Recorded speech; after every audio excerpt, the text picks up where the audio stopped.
stake. Now, your labor rate may be higher, but the average labor rate today as we stand here across the country is $80. I'm going to be conservative. The average dealership out there today, according to NADA, is if you take all of the manufacturers, you put them together, including oil changes, the average hour per repair order is 1.67. I've yet to step on a service drive anywhere that can't produce at least 2.5 hours per repair order, including oil changes. It's a real number. Don't anybody kid you. Okay? You can actually go to 3.0 in most places. So what we're talking about here is a lot of money. Now, let me just give you an idea here what my opinion is this 1.67. Getting to 1.8 is having the ability to get your advisors off the chair, go over to a customer and shake their hand and say, thanks for coming in. There's 1.8.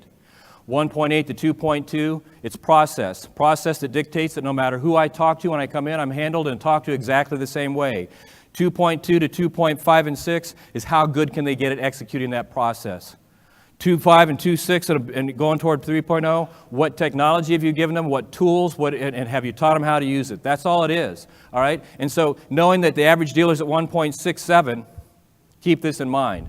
$80 repair order, you divide that by 1/10, obviously we've got $8. All right? Well, if you take that $8, and by the way, this is in the back of your book, you want to fill it in, put your numbers in. If you take that $8 and you multiply it times just 4/10, let's not talk about the hour that most dealerships could get because that's too overwhelming. Let's talk about the 4/10. That's an extra $32 per repair order. And if you take that $32 and multiply it times the 20 repair orders the average advisor writes in a day, which is too many, by the way, but that's what they do, now you're talking about a $640 increase per day per advisor. Now, if you take that $640 and multiply it times the 21 work days the average advisor works, it's an increase of $13,440 a month per advisor. And when I'm in a workshop with advisors, it's at this point that I tell them, or I ask them, don't think about this number, but think about this. If you take that 13 plus and you multiply it times 12 months, you come up with some ridiculous figure like $150,000 extra a year in sales before parts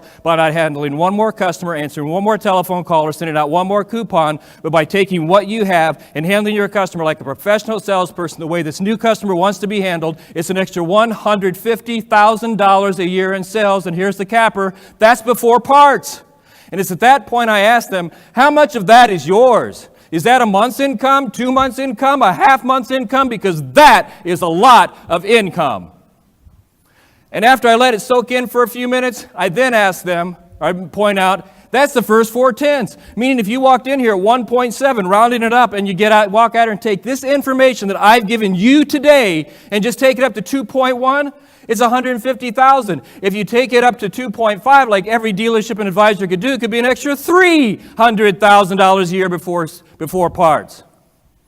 It's at that point they start jumping out of their chairs and saying, Jeff, I'm in, but how can you guarantee me my dealers and managers are going to support me in this quest? And here's what I tell them. The magic's in this number right here. Because if you take that $13,440 and you multiply it times the 4 advisors on the average service drive, that's an extra $53,000 a month in sales.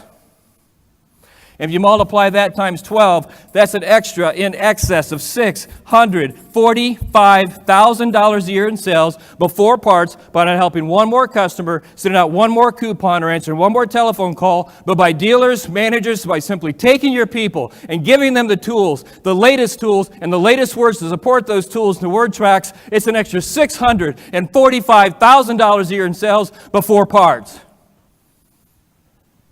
And I tell them, I know this is your insurance policy because there's not a dealer out there that's going to let this money sit out on their service drive because that's what it's doing right now, sitting on your service drive, waiting for somebody to step up and ask for it. So what I'm telling you, if you take this information I've just given you, walk out here at 1.7, take it 2.1, 645, take it 2.5, which all of you can do with these tools, you're talking about $1.2 million per dealership before parts. So on the parts, you double it, now it's $2.5 million times how many dealerships do you have? That's why I'm excited about this. It's never been more exciting to me to be in the service business. It's never been more exciting for me to be in retail because retail's back. I'm a professional salesperson and I love the art of the deal. And it went away for 20 years and it's back. The professional salesperson is going to be rewarded and rewarded big. And you can reap it all in by simply recognizing there's a new customer that takes a new way to do business with.